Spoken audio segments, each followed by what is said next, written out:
तो इस chapter start किया गया है ये दो महान साइंटिस्ट के नाम से, Herbert Boyer and Stanley Cohen. ऐसा क्यों? क्योंकि first recombinant DNA, this chapter is all about making new sort of DNA, new kind of DNA that is called recombinant DNA और rDNA। दो अलग अलग प्रजाति, दो अलग अलग स्पीसीज का डीएनए मिक्स करके एक न्यू काइंड ऑफ डीएनए हम लोग बनाएंगे। तो इस आरडीएनए टेक्नोलॉजी का पायनियर थे Herbert Boyer and Stanley Cohen. इन लोगों से पहले ये टेक्निक बहुत टफ हुआ करता था, इन लोगों ने ये काम काफी आसान कर दी। Why it's so? क्योंकि Herbert Boyer he was a master of restriction enzyme. Restriction enzyme क्या होगा हम लोग बाद में डिटेल में पढ़ाई करेंगे, बस अभी के लिए फिलहाल जान लो कि रेस्ट्रिक्शन एंडोन्यूक्लियस एंजाइम, इसको बोला जाता है मॉलिक्यूलर सीजर। इस एंजाइम्स की मदद से हम लोग डीएनए या आरएनए को कट करते हैं। ठीक है, ओके। एंड ये स्टैनली कोहेन क्या था? Stanley Cohen he was master of plasmid. अब ये प्लाज्मिड क्या होता है? प्लाज्मिड को हम लोग बायोटेक्नोलॉजी में as a vehicle, as a vector to delivery DNA into a host cell के काम में यूज करते हैं। अब इसका मतलब क्या है? बैक्टीरिया के अंदर ये प्लाज्मिड पाए जाते हैं। ये क्रोमोसोम, बैक्टीरिया में एक ही क्रोमोसोम है, one bacteria has one chromosome. तो उस क्रोमोसोम के अलावा अगर कोई एक्स्ट्रा डीएनए मिल रहा है तो उसको हम लोग क्या बोलेंगे? एक्स्ट्रा क्रोमोसोमल डीएनए, जो कि डबल स्ट्रैंडेड और सर्कल जैसा दिखता है। ठीक है, तो इस प्लाज्मिड क्या होता है? प्लाज्मिड के मदद से हम लोग अपना जो रिकॉम्बिनेंट डीएनए, अपना जो जीन ऑफ इंटरेस्ट है, वो प्लाज्मिड के अंदर डालते हैं और एक नया पीस ऑफ डीएनए बनाते हैं जिसको बोला जाता है रिकॉम्बिनेंट डीएनए। फिर उस प्लाज्मिड को अपना होस्ट सेल के अंदर, जैसे कि एक बैक्टीरिया अगर होस्ट सेल हुआ, जिस सेल के अंदर ये न्यू डीएनए डालने वाले हैं उसको हम लोग क्या बोलते हैं? Host cell. तो उस होस्ट सेल के अंदर इस प्लाज्मिड को हम लोग इंसर्ट करेंगे। तो ये जो प्रोसेस है, पहली बार बहुत आसानी से ये दोनों साइंटिस्ट मिलकर परफॉर्म किए थे, and that's why we need to know about them. ये हो गया। Now we will talk about very short, in very short, first instance of construction of rDNA or artificial recombinant DNA molecule. The year was 1972. ठीक है, and the scientists, already we know their name, Herbert Boyer and Stanley Cohen. Okay, तो ध्यान से इन लोगों का experiment को समझो, क्योंकि एनसीईआरटी में बहुत इनकम्प्लीट वे में बता के रखा है। एक्चुअली हुआ क्या था? They had chosen salmonella typhimurium, gram negative bacteria, जिससे क्या होता है? अपना इंटेस्टिनल इन्फेक्शन होता है, जिसको बुलाया जाता है कॉमनली साल्मोनेलोसिस। इसका ये एक बड़ा भाई है जिसका नाम है साल्मोनेला टाइफी, उससे टाइफाइड होता है।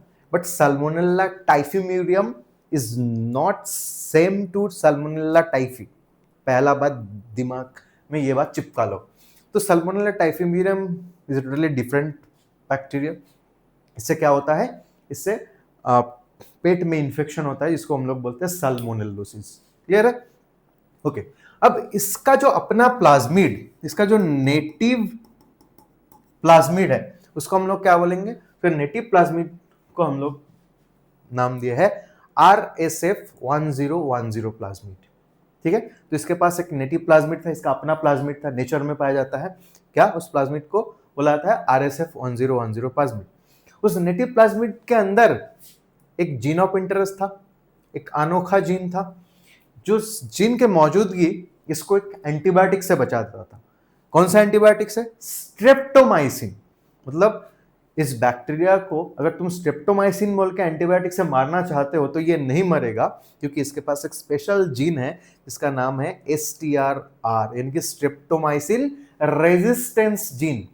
ये जीन ऐसा कुछ प्रोडक्ट बनाता है जो कि स्ट्रेप्टोमाइसिन का जो एक्टिविटी है उसको नलिफाई कर देते हैं, उसको न्यूट्रलाइज कर देते हैं। ठीक है, ओके। तो इन लोगों का ये क्या था? ये टारगेट जीन था। अब इन लोगों ने क्या सोचा कि ये जो टारगेट जीन है ये सल्मोनेला से निकाल के ई कोलाई बैक्टीरिया के अंदर, जो कि इन लोगों के एक्सपेरिमेंट का होस्ट ऑर्गेनिज्म था, तो इन्होंने सोचा कि ये जो टारगेटेड जीन था स्ट्रेप्टोमाइसिन रेजिस्टेंट जीन, ये ई कोलाई के अंदर एक्सप्रेस कर पाएंगे। ठीक है, तो उसके लिए उन लोगों को क्या करना पड़ा था? मेन जो उन लोगों का एक्सपेरिमेंट था कि एक रिकॉम्बिनेंट डीएनए बनाना या काइमेरिक प्लाज्मिड बनाना। तो ये प्लाज्मिड इन्होंने आइसोलेट किए, ठीक है, इस बैक्टीरिया से, और इस प्लाज्मिड को जोड़ दिए थे एक दूसरे प्लाज्मिड के साथ। अब वो दूसरा प्लाज्मिड कहां से मिला था? दूसरे प्लाज्मिड के लिए हम लोग यूज कर सकते हैं सल्मोनेला पानामा, या तो कुछ इकोलाई बैक्टीरिया के कुछ स्ट्रेन में भी ये प्लाज्मिड मिलता है जिसका नाम है PSC101 प्लाज्मिड। ठीक है, ओके। अब PSC101 प्लाज्मिड कहां से मिलता है? सल्मोनेला पानामा से भी मिलता है, ई कोलाई से भी मिलता है। ओके, इन लोगों ने अलग अलग एक्सपेरिमेंट में कभी सल्मोनेला पानामा से PSC101 प्लाज्मिड एक्सट्रैक्ट किए थे, कभी ये ई कोलाई के दूसरे स्ट्रेन से PSC101 प्लाज्मिड एक्सट्रैक्ट किए थे। अब PSC101 प्लाज्मिड के पास भी एक खास जीन था। कौन सा जीन? Tetracycline resistant gene. यानी कि सल्मोनेला पानामा या इकोलाई का स्पेसिफिक स्ट्रेन को आप टेट्रासाइक्लिन एंटीबायोटिक से नहीं मार सकते हैं, क्योंकि उसके पास टेट्रासाइक्लिन के अगेंस्ट में एक रेजिस्टेंट जीन है, और इस जीन का प्रोडक्ट टेट्रासाइक्लिन का जो एक्टिविटी है उसको न्यूट्रलाइज कर देते हैं।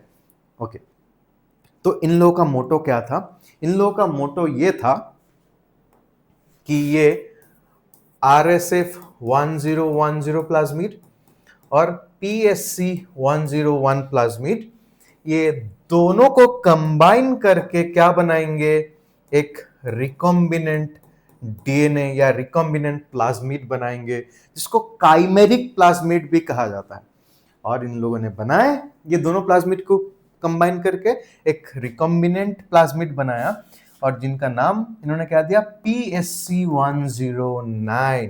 तो ये जो काइमेरिक प्लाज्मिड इन लोगों ने बनाए, एक न्यू प्लाज्मिड, उनको क्या नाम दिया गया? PSC109। अब ये PSC109 प्लाज्मिड को इन लोगों ने क्या करने वाले हैं? एक होस्ट बैक्टीरिया जो कि इकोलाई है, इसके अंदर इंसर्ट करने वाले हैं। Got it? Got my point? तो that was the first case of construction of recombinant DNA. Got it? तो उसके लिए इन लोगों को और भी कई सारे बायोमोलिक्यूल्स इस्तेमाल करना पड़ा था, जैसे कि प्लाज्मिड को काटने के लिए रेस्ट्रिक्शन एंडोन्यूक्लियस का इस्तेमाल करना पड़ा था, प्लाज्मिड के काटा हुआ पोर्शन को जोड़ने के लिए लाइगेज एंजाइम का इस्तेमाल करना पड़ा था, जो आगे जाके हम लोग पढ़ेंगे। तो अल्टीमेटली ये जो रिकॉम्बिनेंट प्लाज्मिड है या रिकॉम्बिनेंट डीएनए है, इसको किसके अंदर इंसर्ट करवाना है? होस्ट, अपना होस्ट कौन है? ई कोलाई बैक्टीरिया के अंदर इंसर्ट करना है। इसलिए ई कोलाई बैक्टीरिया को ये काबिल बनाना पड़ेगा कि ये इस प्लाज्मिड को इंटेक कर ले। याद रखना, very very very very important point, making the host cell competent. Competent का मतलब क्या है? होस्ट सेल को इस काबिल बना लो कि ये रिकॉम्बिनेंट प्लाज्मिड इंसर्ट खुद के अंदर इंटेक कर पाए। तो होस्ट सेल को कैसे कंपिटेंट बनाया जाएगा? उसको पहले कोल्ड कैल्शियम क्लोराइड से ट्रीटमेंट किया जाएगा, उसके बाद हीट शॉक ट्रीटमेंट, यानी कि इस सेल को एक बार आइस में रखो, एक बार 42 डिग्री सेल्सियस टेम्परेचर में रखो। तो उसके बाद क्या होगा?